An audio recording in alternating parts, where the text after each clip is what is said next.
Hey y'all, in today's video, I'm going to be giving you some wisdom to wives from a widow. In today's video, I'm going to be giving wisdom to wives from a widow. I am Carmen Chloe of SingleMarriedWidow.com. I am a widowed mother of two.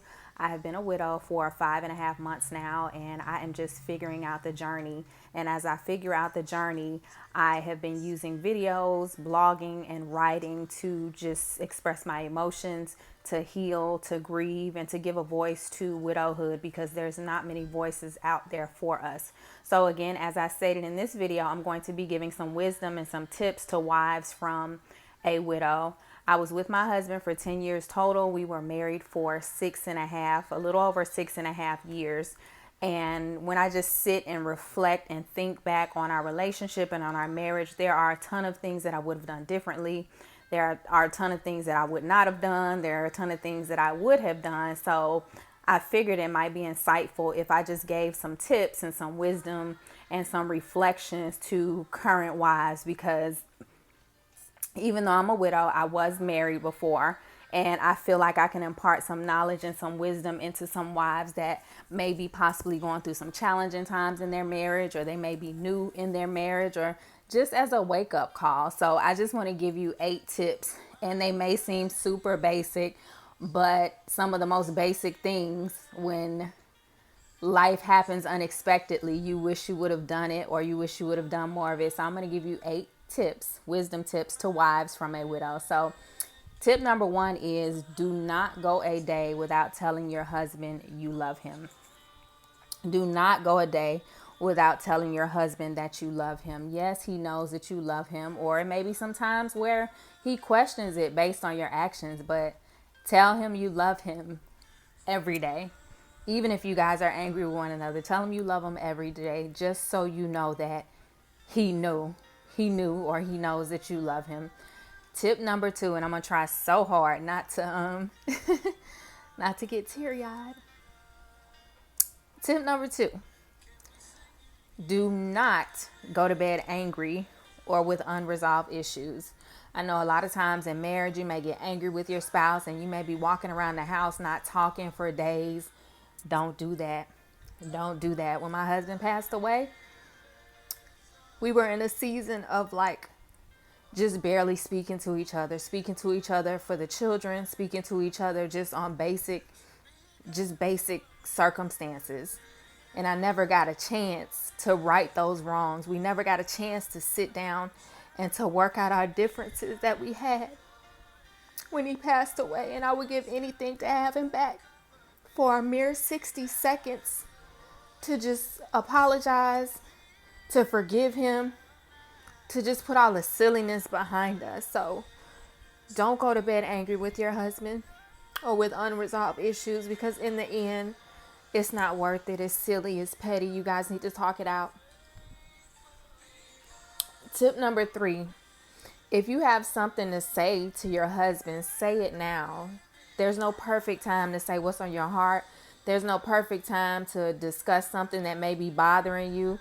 And there's no guaranteed time. You may never get the time. So discuss it now.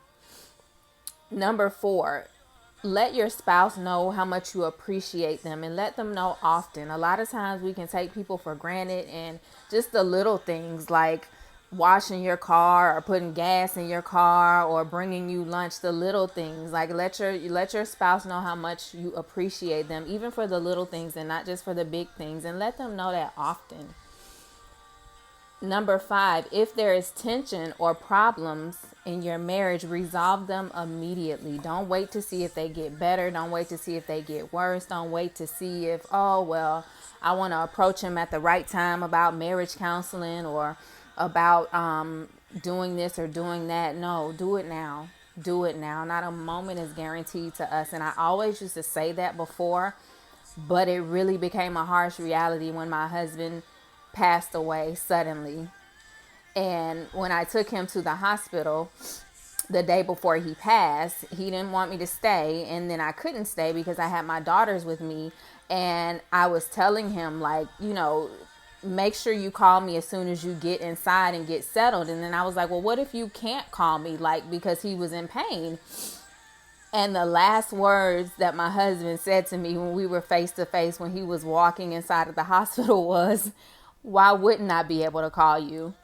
And for whatever reason, it just, something in me was like, I don't know. I felt something in me when he said that, like, why wouldn't I be able to call you? And it was like something in me knew that he wasn't gonna be able to call me, and that things would forever be different. Number 6, make sure you take lots of pictures and lots of videos. I know people think it's vain to take so many pictures and so many videos, but document every single day if you can, just so you have tons and tons and tons of memories just for the future. Like, not even, considering widowhood, but just for the future, for memories, because those are things that will never get old and they'll never go away. Number 7 is never become routine in your marriage. When you're in your marriage, when you're married for a few years, like over the 5-6 year mark, you can become routine. You can become routine to the point to where, like, when your spouse is in your presence, you're on your phone, they're on their phone, you're not paying attention to one another, you're not looking into each other's eyes, you're not really hearing what each other is saying, you're not noticing when your spouse is going through a transition, or when they may not be feeling well, or when they may be upset about something. So never become routine in your marriage. I don't care if you're married for a year or 20 years. Don't become routine in your marriage.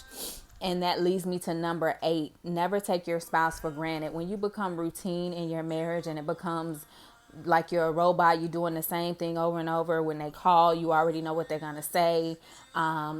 They already know, like, what you want to eat or what you're going to be. Don't become routine, because that leads to you taking your spouse for granted. Never take your spouse for granted. Never take your spouse for granted. That is something that I admittedly did. I took my husband for granted. I took him for granted. We got into a routine. We got into a rut. And we had gotten so tired to where neither one of us was trying to get out of the rut. It was just, we're going through the motions for the children. And we never got a chance to right the wrongs. We never got a chance to go to therapy. We never got a chance to apologize and forgive one another for just past hurts or different things that we were going through. And as I said, like, if I could have a mere 60 seconds back to just let him know that I forgive him, to apologize for any of my ways that may have offended him or may have gotten us to the place that we were at, like, just a mere 60 seconds. You never, ever, ever, like, want to get to a point to where you're going through a season in your marriage, which you will. Marriages have ups and downs, but you never, ever want it to be to where your spouse passes away and you all are not on the best of terms. Like, that's a hurt and a pain and a regret that, like, I wouldn't wish on my worst enemy. And I know, knowing who my husband was, I know that he loved me and I loved him. And I know that even though we were going through a rough patch, like, he was just a very genuine and kind-hearted person. Even though, when he would get upset with me, like, he would be mad, like, pissed, like, not talking to me for days. But when we were able to come together and sit down and talk, he was also a very forgiving person and a very kind-hearted person. And he just had a genuinely good heart, which is what attracted me to him, which is what had me stay in the marriage when I was like, I'm tired of this, I don't want to be married no more. Like, he was a genuinely good-hearted person, and I never had to worry about him, like, taking advantage of me or just doing something crazy to me, because I know that as mad as he would get with me, like, he still had a level of respect for me, and he still was the type of person who had just a genuinely good heart. He was just a genuinely good man, like, to strangers, to everybody, like, to the point to where sometimes I would be mad at him because I would be like, you're being too nice, like, you're letting people take advantage of you.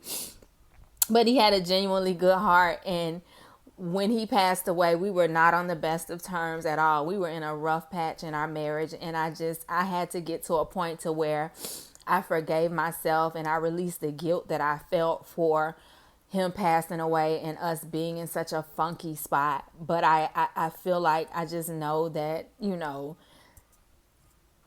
all is well and all will be well. So those are just my tips that I want to give to you as a wife. If you're watching this video, especially if you and your husband are in a rough patch right now, if you're in a place of like, you don't know if you want to do it anymore, if you're in a place of where you can honestly say that you have been taking your spouse for granted, or you have been getting into a rut or a routine, this is your public service announcement to stop it, to cut it out, because the last thing you want is for you not to have a chance to make things right or to right the wrong. So wives, love your husbands, respect your husbands, appreciate your husbands. If it's tension, if it's strife, work on it. If it's something that's worth working on, don't put it off. Take advantage of it now. Again, I am Carmen Chloe, creator of Single Married Widow. If you are a widow or you know a widow, I invite you to get connected to my safe space community via singlemarriedwidow.com. And don't forget to subscribe to my channel when you finish watching this video so that you can see my upcoming videos.